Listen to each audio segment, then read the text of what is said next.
In the early 20th century, Marcus Garvey, a political activist and author, had stated that people should look to Africa, where a black king shall be crowned.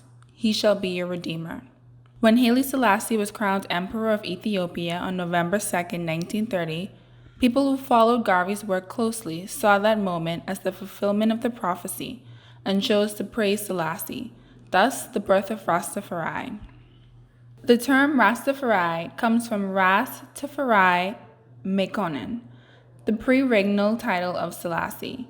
The word Ras means prince, and Tafari Mekonnen was his personal name. Put that together and you get the term Rastafari. Now, while Selassie is seen as a very important figure within Rastafari, he is not their god. In fact, Rastas believe that every man is their own god.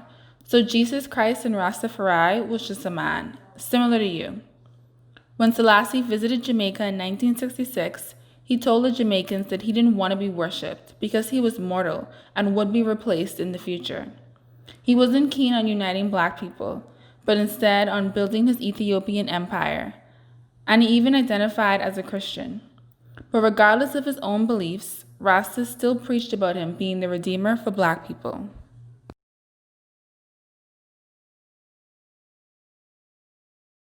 Rastafari, we like to say, is an inborn concept, meaning that we were called even from the womb.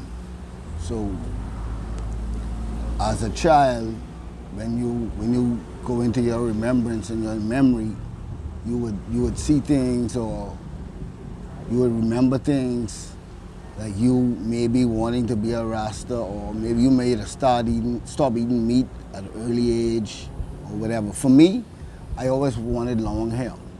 From an early, as far back as I can remember, I always saw myself with long hair. I never knew the meaning of it, or why I wanted it, but I just felt like I should have long hair. Just moving through, I tried the Christianity. I started off in the Epiphany Anglican Church, where my mom goes. I've been there for years as a young man.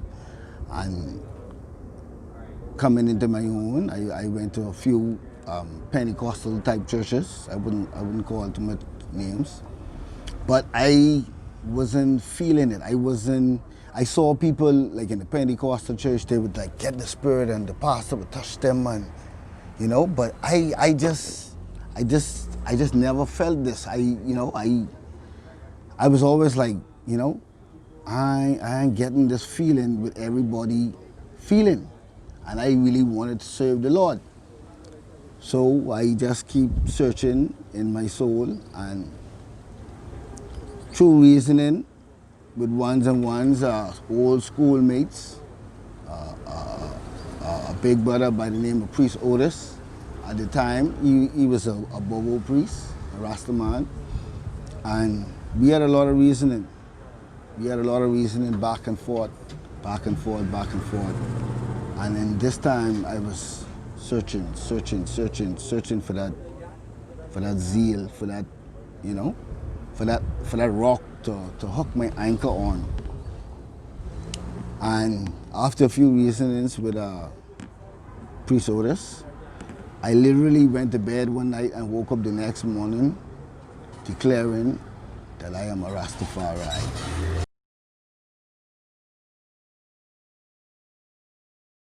We have ones who use the cannabis as a sacrament and also a healing component as medical and medicinal sacrament. We use that as a medicine. We drink it, we eat it, we smoke it. But it's not, we don't use it as a drug, but it's a sacrament. Rastafari is not the only organization who use it, but we're the one who declare it upright and say it should be legalized and taxed and licensed. As they license alcohol will cut the heartstring, will cause more confusion and more trouble. And today you look on and with a record from the Surgeon General, alcohol has caused more death than almost any other drug.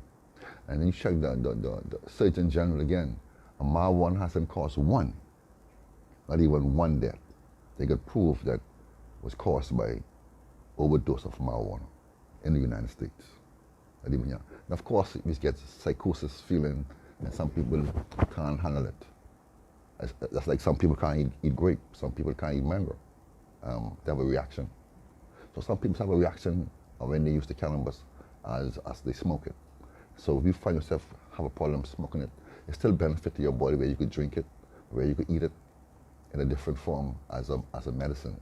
But if you only use it for recreation to smoke it, and you find that it's not good for you, or it putting you in a position where you can't handle yourself, then you must just leave it.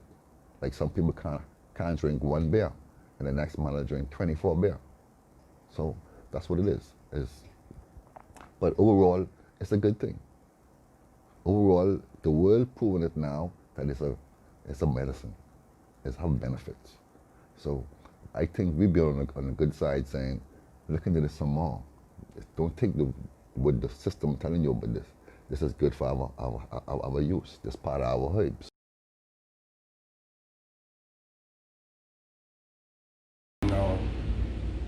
No, that leads to certain age step.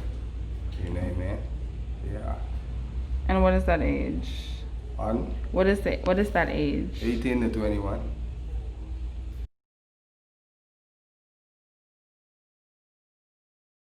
Maybe 25 to 30 members living here in the branch here. That fluctuates from time to time. Like we say, man go and man come. So like I said, we have members on the islands. Some may come in, and this is where our tabernacle is. They wouldn't have a tabernacle, so to speak, on those outer islands. And even if they tried, they would think it wouldn't be that many members. So they would try to come to Nassau. Or even if it's a young man who wanted to learn, they would come to Nassau to build themselves.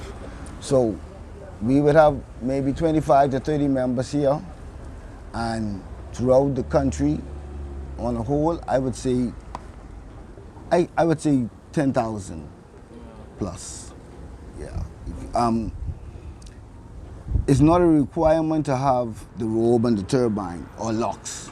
Or you have some members who may have locks and trim for whatever reason. Some members trim after relatives pass.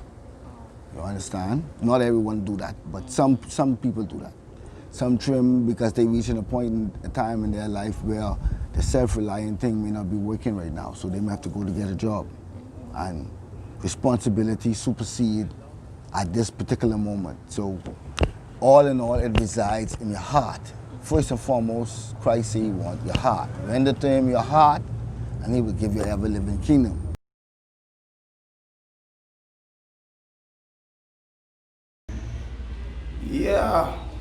Yeah, you can, you know. But sometimes it's be a little battle because the sisters out there now, they saying that they thought, you know, we don't fool with people like them. You know what I mean? But everybody wasn't come out their mother house and no say Rastafari. You have to start from somewhere. You know what I mean? But this is no overnight thing, so you can really rush no one into this or force no one into this. You know what I mean? It takes time to build. Because the Father said it takes time to be holy.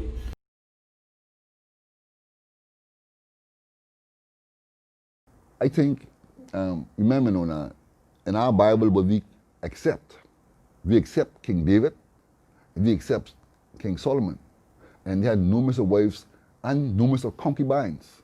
What we accept as part of a man who say the most wisest man in the world, and also the next one who say had God own heart, and this man had multiple wives and concubines.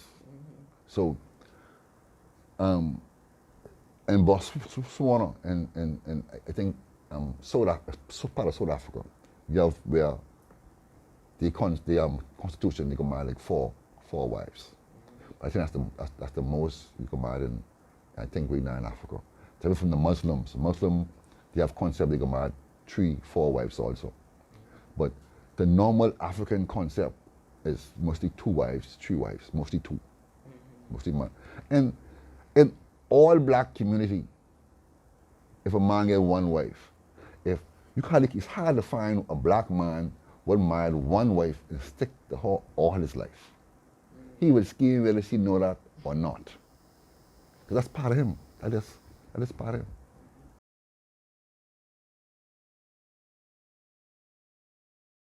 what I would say, the major, the main things what I learned coming into Rastafari, like I say again, I born in a house with my mom, my dad, them two separated, so it was just my mom and my little brother. She was a Christian, we go to church. There was a picture of Jesus on the wall, a white picture of Jesus. And you know, we Christians, we go to church. So when we think about Christ, we get this picture automatically come to our mind. Back in those days, if they have any Bible movies, everyone is portrayed as white people. So this was the concept coming up. When we started to toward Rastafari now, we were taught that your God have to look like you. You understand? If the white man wants to praise a white God, he's free to do that. If the Chinese man see his God to look like him, that's okay. But it's with us, with black people, God ain't got no color. God, it don't matter. Or he's the white, but he can't be black. You understand? So with Rastafari, we were taught that God is a black God. Your God look like you.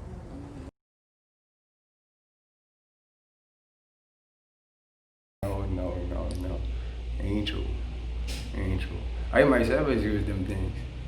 You understand? So that's people, that's other people, you know what I mean? Concept. That's other people belief still. You know what I mean? It ain't like that. Most naturally have to use these things, man. Because cleanliness is godliness. You can't go around telling people how to live natural and at the same time you live in, you know, that kind of way there, nasty, you know what I mean? You can't be dressing good and looking nice and good and at the same time, you know, smelling away, you know? It can't be so. So, nah. The ones who you find in that condition there, in that state there, that's because they don't have no one to help them out. You see, it ain't that they don't, you know, they neglect these things or they don't use these things. You know what I mean? Like you see, you find some people out there in the world living that bomb life and thing with this culture and so there and stuff like that. Even I and as Rastafari, people think that's the liberty there. Rastas be living as Johnson life, but no, it ain't that kind of way there.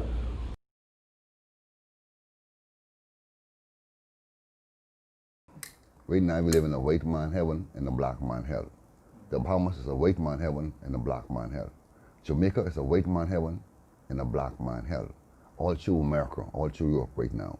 We live in hell now as we speak. We the bottom of the ladder. The only thing you can do now is die and lose your life. And the God I know is my mother. My father, I come from my ancestors. They teach me what is Jesus, what was handed down to them through slavery. But they come from their ancestors. I come from, my God is my father and my mother, and their father and their mother, and that's why I live on through my ancestors. I will live on through no white man named Jesus. The beast, no disrespect. You know what I'm saying? But so, and I believe, because I don't know this part, because it's death is a mystery. Yes. So no one could come tell me, but they're saying this man, Jesus going to heaven, on the right hand of the Father, and he's supposed to come back from 2,000 years ago. So we hear all kind of stories. There's all kind of allegories in the Bible. They plagiarize our story.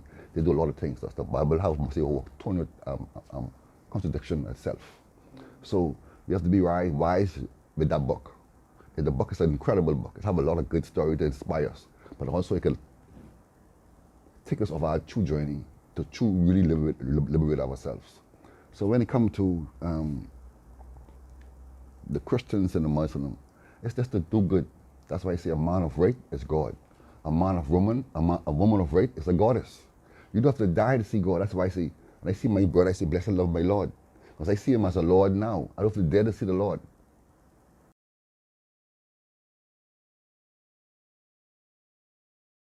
You come help and teach what you know. It don't have to be part of culture. You know, computer science, you come and give us a class, couple classes on that. persons who, or any other skills, you come and help. And because you have a lot of Rasta persons who don't live there, but if they know we're doing something, they'll get them. So, of course, we need financial support because we want to bring the place to standard. So, we're calling for our brothers and sisters from the wider community to come and assist because Rasta belongs to you. This is your culture. We thought we dealing with Africa identity. This is yours. This ain't foreign to you. So we must learn to love ourselves and appreciate who we are, know ourselves. And the Rasta is not perfect in the sense to say that everything you all see us do is perfect, because we all grow into maturity. But the foundation of Rastafari is firm. Our leader, Prince Emmanuel, set this foundation 1958, but he was agitating from 40, 49, 47, he was agitating in Jamaica for the liberation of black people. And so from that, just like we just get them the mantle, and we holding this for the next generation to don't be lost from the African identity.